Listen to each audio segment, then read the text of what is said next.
enfermidade. A primeira pergunta, o que é enfermidade? É uma doença. É uma enfermidade, alguma coisa que te tira do sério. Te deixa perturba muito. Algo que faz você ficar irado. Algo que faz. Às vezes uma enfermidade não necessariamente é um corte. Hoje a gente vai ler Lucas 13, de 10 a 14. Jesus estava ensinando numa das sinagogas no sábado. E estava ali uma mulher que tinha um espírito de enfermidade. Havia já 18 anos e andava encurvada, e não podia de modo algum endireitar-se.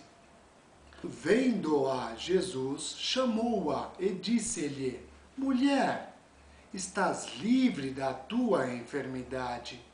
E impôs-lhes as mãos, e imediatamente ela se endireitou e glorificava a Deus.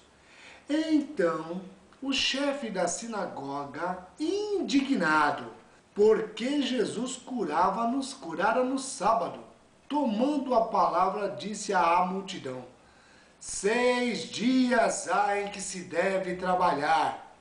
Vinde, pois, neles para serdes curados, e não no dia do sábado. Quem que era o enfermo aqui? A coitada da senhorinha? Ou o enfermo era, na verdade, o chefe da sinagoga? Que ele estava enfermo de ciúme, enfermo de raiva, enfermo de ideias. Muitas vezes nós acabamos pegando uma enfermidade em função de muitos conceitos que nós temos. E os conceitos tiram da gente as verdades que nos fazem sorrir e ser felizes. Muitas vezes.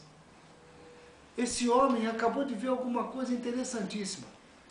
Imagina uma senhora há 18 anos andando em volta dele, encurvada.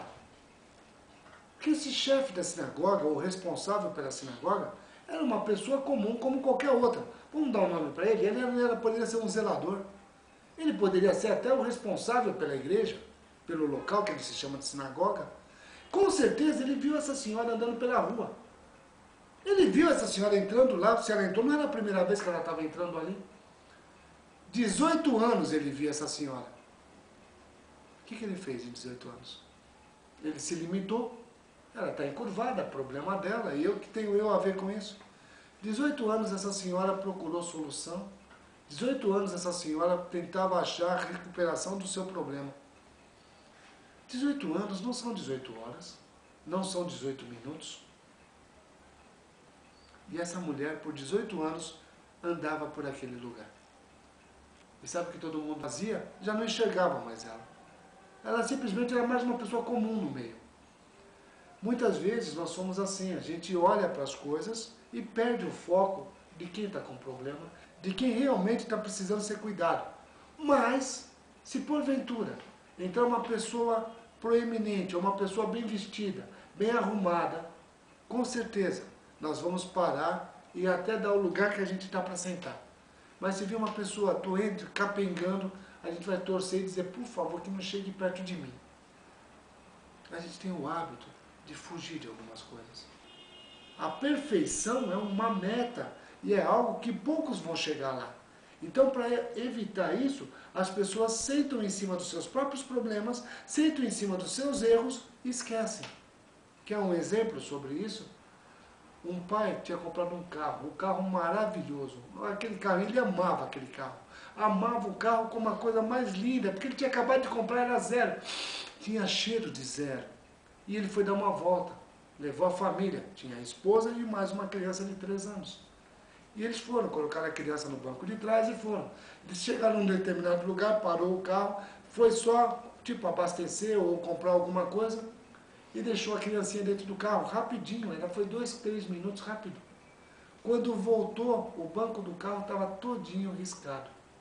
O menininho riscou tudo que tinha direito, o banco, riscou todo o estofamento novinho.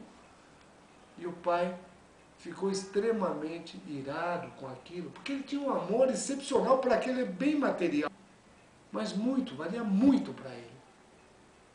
e começou a corrigir o filho. Começou a agredir o filho, bater no filho, corrigir o filho com o sistema de bater. Mas bateu tanto que ele estava fora de si, porque era o bem melhor que ele tinha, era o mais importante. Tanto que tiveram que apartar. E apartaram e o menino foi direto para o hospital. Porque não tinha, de tanto que apanhou.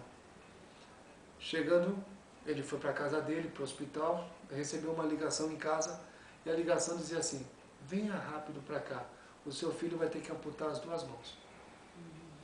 Chegando no hospital, o pai com uma cara, tipo, por que eu fiz isso? O filhinho olhou para ele sorrindo e falou: pai, eu aprendi a lição. Eu aprendi, pai, eu nunca mais vou riscar o seu carro, mas devolve as minhas 2 mãos. A gente perde os valores morais, os valores éticos, os valores reais e dá valor para bens fixos que não vão chegar a lugar nenhum, que dessa terra vão permanecer, e você segura aquela coisa como se fosse o bem mais precioso do mundo, quando na verdade pessoas à sua volta estão morrendo, pessoas à sua volta estão perdendo a dignidade, estão enfermas, estão precisando de uma palavra de apoio, de um carinho, de uma atenção, e sabe o que nós fazemos? Eu estou com a minha coisa, eu estou feliz, eu estou feliz, eu estou feliz. Deus fala: vai chegar o dia que eu vou te pedir para você vir para mim o que você tem para dar. O que você tem aqui vai ficar. Jesus entrou na sinagoga num sábado e começou a falar do amor de Deus. E essa senhora, que há 18 anos passava curvada, com certeza mais uma vez apareceu. Só que Jesus falou: eu quero que você entre na minha história, senhora. A Bíblia não dá o nome dela. Senhora, eu quero que você entre na minha história. Entra na minha história. Eu vou imortalizar você. Senta, entra comigo. Entra que eu vou te dar o direito de você entrar na minha história. Vem cá. Você está livre da sua enfermidade. A tua enfermidade se vai nesse momento. Colocou a mão sobre ela. E aquela enfermidade de 18 anos, de novo, não são 18 minutos, não são 18 horas, que 18 horas a gente com uma enfermidade seguida, diz que a gente tem um ataque. 18 minutos, quem sabe a gente suporta. 18 anos, essa pessoa já não tinha mais o que fazer. Ela, segundo o texto que nós lemos, essa pessoa se colocou de pé e ficou ereta. E começou a dizer: obrigado, meu Deus. Obrigado, Senhor. Porque ela queria continuar torta pelos restos da vida dela? Não.